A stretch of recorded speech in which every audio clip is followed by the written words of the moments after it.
আসসালামু আলাইকুম বন্ধুরা, আজকে বাজার থেকে 10 কেজি কড়াইশুঁটি নিয়ে এসছে।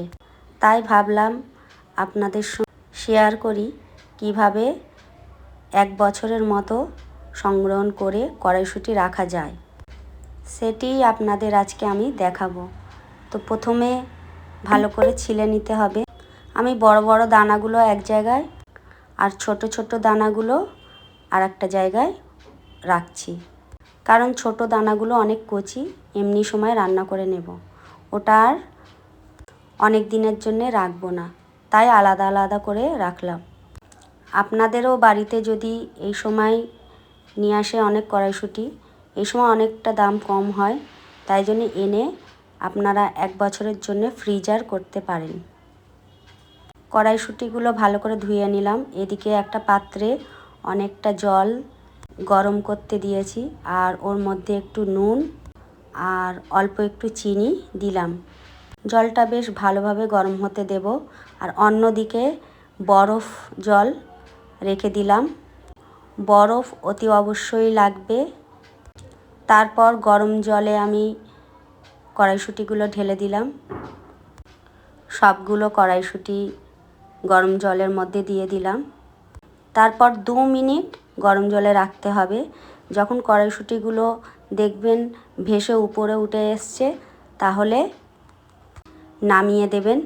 আর গরম জল থেকে তুলেই ঠান্ডা ওই বরফ জলে দিয়ে দিতে হবে। আপনারা একটু বরফটা বেশি করে দেবেন, কারণ বরফ জলে রাখলেই জিনিসটা খুব সুন্দর থাকে।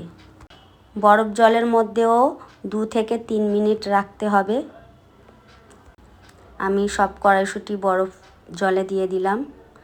এবার একটু ঠান্ডা হলেই আমি আবার বরফ জল থেকে একটা ঝুড়িতে তুলে নেব।